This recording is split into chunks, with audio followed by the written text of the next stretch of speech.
the Stallionesearch Film of the Month. Brought to you by Horse Logic Professional. Visit them at horselogicpro.com. And hello again, everyone. I'm Greg Thompson of Stallionesearch.com, and this is the Stallionesearch Digest. On this episode of the Digest, I take you, the Stallionesearch viewer, along with me to some of the many travels I'm allotted to do with my position at Stallionesearch. In 2017, I was invited to the Chariot Racing World Championships, and I take you there to show you this amazingly interesting look at another form of quarter horse racing. And then it's down to South Louisiana to see the relic of when quarter horse racing was in the movies, a piece of Hollywood in Carencro, Louisiana. And then the next stop, I attend the AQHA convention to sit down and talk with General Manager of Ruidoso Downs, Jeff True, about this upcoming meet, as well as his first year as General Manager of the iconic racetrack. And it's all here on the Stallionesearch Digest. Brought directly to you at the barn, Horse Logic, equine supplement products scientifically formulated for the competitive horse and chosen by top professionals in the quarter horse racing world to help you achieve success. From sail-fitting yearlings to putting powerful muscle growth into a runner, Horse Logic gives horsemen the advantage of proven supplements for peak performance. The hottest name in supplements in the quarter horse racing world, Horse Logic Professional. As mentioned, I received an invite to experience something that I was waiting to see for quite some time: chariot racing. In fact, it was the 2017 Chariot World Championships in Ogden, Utah. I had seen plenty of videos and pictures of this picturesque Weber Downs, but leave it to me to bring along the bad weather with me. And as soon as I landed, the temperatures began to drop, and eventually the snow started falling. But nothing was going to dampen the World Championships in Ogden. Now, many headline makers in the quarter horse racing world came from origins tracing back to chariot racing in the Intermountain region. And I ran into 2017 All-American Futurity winning trainer Jimmy Pageant as he explained to me the format of the World Championships. You know, before I ever trained racehorses on the track, I did this, and my dad did it his whole life, and I kind of fell into it. It's more or less just bragging rights, something to do during the winter, and everybody comes out and runs and has fun, and you don't run for money. It's just very, very competitive hobby. Talk about these World Finals. You know, too bad it's snowing here today, but it's usually pretty nice, and they run 5 times in 9 days, and it comes down to the final day, and everybody runs for their championship of their division, and the winner of the first division race is the world champion. You've won the championship 3 times. What does it feel like? It's honestly probably the funnest thing I've ever done. I mean, I miss it all the time. It's definitely an excitement and thrill. Take me from the gate to the wire in a chariot. Well, you know, you go as fast as the jockey does on 1/4 mile. It's under 22 seconds, and it's fast and all out. And then you leave there running, and it's a 1/4 mile drag race. I must have heard it's usually not snowing like this at the World Finals about 10 times that day from people. But as mentioned, I was there to see the spectacle, wasn't worried about the snow. And as also mentioned, in 2017, it was a pride thing, running for the World Championships, and these races were contested across the Intermountain area with no purse money, with the winners in each class level advancing and converging to run down the straightaway at Weber Downs in Ogden, Utah. Now, I have heard in the 2018 edition of the World Championships that there was purse money and a purse structure in place, and that's great to hear, because if you see the attendance there in Ogden, as well as the horsemen taking part in the competition, getting their winner circle picture taken, and it meaning just as much to them, and the pride it was obviously instilled in them, gave me one of those quarter horse racing feel-good moments. After 13 or so races completed on that snowy day, it was finally time to roll out the 3 competing in the World Championships. Teams consisting of Jessison, Ropalato, and Paget, Sierra Racing, and Gibson and Wright.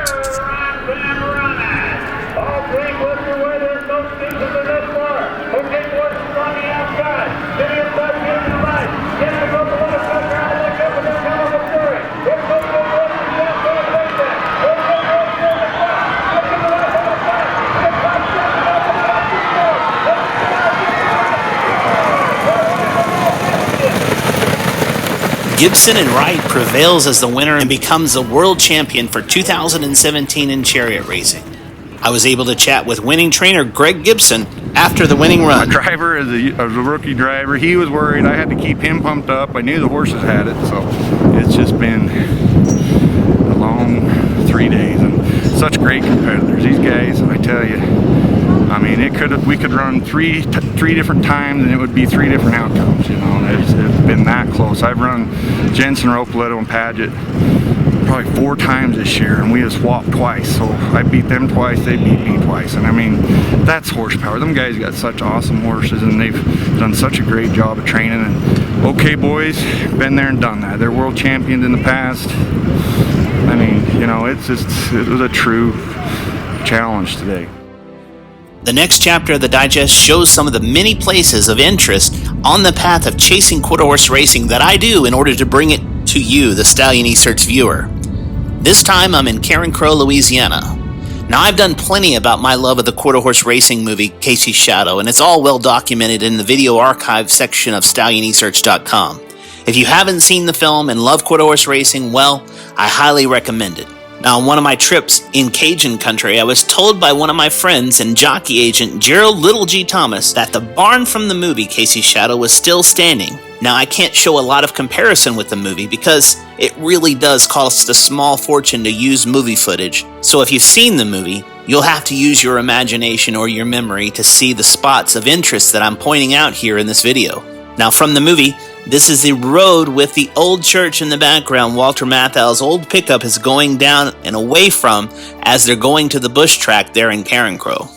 I tried to recreate the scene here, but this is the road where the title character, played by Michael Hershaway, ran down to greet his oldest brother in the movie as he returned home from buying the broodmare in foal to Sure Hit. Now, the house is no longer there, but there it is. The barn from the movie, still upright and intact, and from my recollection of the movie, still pretty much in the same condition on the exterior as in the 70s, give or take a few shades of weathering.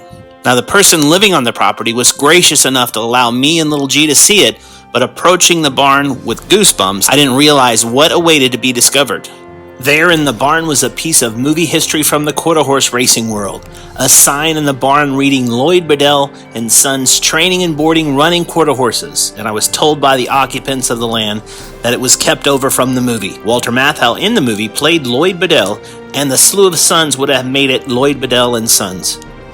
Now, I chatted a little bit longer about the sign and the history of the place and left Carencro with a sense of nostalgia. Now, I would ask all of you to respect the privacy of this landowner and don't make an unannounced visit there and expect a bunch of pleasantries. Me being in the media, sometimes I'm afforded some luxuries and some leniency, but what a great experience this was. In the last chapter of the Stallionesearch Digest this month, we stop at the AQHA convention in Fort Worth to talk to Ruidoso Downs President and General Manager Jeff True. It's Greg Thompson of Stallionesearch.com here at the AQHA convention in Fort Worth, and I'm here with General Manager of Ruidoso Downs, Jeff True. Jeff, thanks for joining me here for a little chat about, this upcoming meet is in Ruidoso. It's always the thing in quarter horse racing that we look forward to. Last year was the very first year of the owners, as well the new ownership, as well as your first year of residency as being the general manager there. Kind of give me your scorecard of how you felt it kind of went. There's a lot of measures that you implemented and enforced and went through. How did it kind of go for you for the first year? I think if somebody had said that we were going to be as successful the first year as we were, if they'd have said that before we started, we'd have said that was pretty optimistic. We were very happy with 2018. As you mentioned, we implemented a lot of things. We worked on a lot of infrastructure projects, a lot of capital projects. Didn't really change the race meet itself, but really tried to change the infrastructure around that meet and what supports it. And the integrity measures that we implemented were impactful as well. So, the score for me is probably a B+. If I was giving it that kind of a grade. A couple of things we might have done a little bit differently, but I think everyone's pleased with 2018, and I think 2019 is setting up to be maybe an equally as good improvement year over year. That was exactly what I was going to lead towards. You tried on Ruidoso Versailles for the very first meet. Going for the second year, what is some of the things that, moving forward, what we could expect for the 2019 meet for Ruidoso? The main thing that I think about from 18 to 19 is the expansion and the continuation and the growth of particular segments. Our casino showed good growth. We put some money and some time and effort into the casino promotion, into the casino floor. We're doing some more of that in 19. So we're looking for some more incremental change there. The integrity program, we tried a couple of things in 2018 that worked. We're going to expand on those in 2019. And I'm talking about things like not just exclusions, but how we execute on our sweeps, how we execute on the integrity enforcement parts. You know, we had some new staff, both human and canine staff have been improved, and so we're going to continue those kind of things. The racing stake schedule, the purse schedule, all that's going to be incrementally a little bit better in 2019. We're adding 7 days of racing in 2019 that we didn't have the prior year, and we're starting earlier in the year. We do better in the casino when we have live racing. So, you know, there's an incremental push on multiple things across the board. You guys have really kind of been at the forefront of really taking the baton and running in the integrity realm of, you know, certainly on the backside security and all. And you know, this coming year you did implement the drug sniffing dog last year, but now you've actually got a trained handler on staff, and I mean, you're just kind of give me the idea of Ruidoso's direction of you know, you're wanting to be the forefront of you know, clean and fair racing in the quarter horse world. You know, it is our focus in the summer. It is our focus in this world. We have to be that. We have to be that leader in that category. I think you know, I was out of quarter horse racing for a while, and when I come back to it, and I look at the landscape, Ruidoso had a bad reputation, right? New Mexico in general, by the numbers. You know, if you go to the Racing Commission and ask for the stats, or you go to the RCI and look at the stats, New Mexico had a problem. And to the extent Ruidoso, at least from our view maybe, Greg, is the leader in that group of 5 tracks in New Mexico, Ruidoso has to be the leader in the integrity category. We've got the most at stake. We've got the most people going to that racetrack. We probably have the biggest impact on the quarter horse business. So, you know, Mr. Sigmund, Mr. Trotter, Mr. Flores, all 3 of those guys have said, you know, that's where we need to be, the leader in integrity. Everything else will follow that. And that's our philosophy, and that's why we're putting our money where our mouth is. Another great announcement coming out of Ruidoso has been the announcement of the 2020 Oaks, the All-American Oaks. It's something, you know, obviously you come from the thoroughbred world, you know, you've seen a lot on the thoroughbred side. It's something we haven't seen in the quarter horse world. Kind of give me the idea of why was the idea there to have an Oaks, and obviously what do you see going forth of how to impact the industry? You know, the separation of the 3-year-old fillies from the colts really came from the data. I mean, we look at 2-year-old data. You look at the winners of those big races at Ruidoso Downs, fillies compete very well at 2. In fact, they compete pretty well in the first half of their 3-year-old year against colts. But the later in the year it gets, the bigger and stronger those colts get, the further behind the fillies are. And so we saw it affecting the yearling sale prices. And so we thought, you know, it's always been sort of a claim of ours, not in opposition, but in contrast to thoroughbred racing, where, you know, we run all the sexes together. And over the years, we've always thought they compete pretty well. Because we're running a shorter distance, because the style of racing is a little different. But I think now we've demonstrated that in the latter half of the 3-year-old year, there is some pretty serious separation. We're seeing some downward effects on fillies. Fillies are taking a hit at the sale, you know, equal quality. So we felt like, you know, it was time. The response that we got from breeders and owners has been overwhelming. Dr. Allred at Los Alamitos is pitching into that game. He's already got a very good filly and mare program. But we think creating this new division for fillies and mares nationally is going to help the business across the board. It's going to help everybody.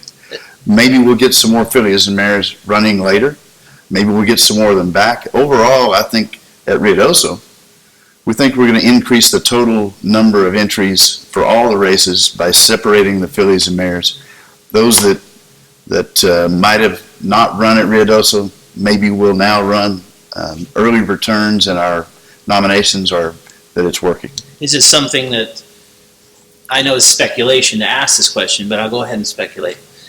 Is it speculative to assume that potentially this is going to be expanded, to have a Rainbow Oaks, maybe a Ruidoso? It's certainly out of the question. We have decided to run the All-American and the Rainbow Derbies with the filly and mare division, or a filly division separate. Oh. So however many fillies that enter the Rainbow or the All-American Derby, we'll separate that amount of purse and separate those fillies into those individual trials and run it that way. So if it's in round numbers, if it's $1 million All-American Derby and we have 100 horses enter and 40 of them are fillies, we'll have a $400,000 All-American Oaks, and that'll work in the Rainbow as well. Won't it be great one day that we have a almost identical Derby and Oaks, or at least in the same spitting distance? I think they're going to be very comparable. I do. One other thing to expand on, your experience coming from the thoroughbred industry, we are a little bit behind the curve in the quarter horse way. There's no other way to say it. I'll look into the camera and say that. Some of the experience with the thoroughbred world, what they do on their side of the fence, how is that really I gave you an advantage of thinking of ideas and directions to go in, and what you're doing there at Ruidoso Downs? That's a great question, and without spending a little bit of time thinking about it, the things that come to mind are the promotion of the sport as a sport, right? I think we look at quarter horse racing sometimes as a kind of a closed book.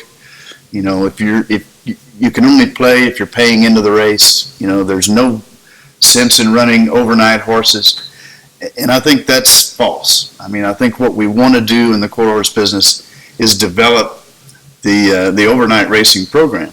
Right? It can't all be buy a $20,000 to $100,000 horse and pay $5,000 to get in. I think there's a lot of enjoyment to running a nice allowance horse, a $20,000 claiming horse, a $5,000 claimer, and I think we don't do enough work in the quarter horse business to develop owners from the bottom up.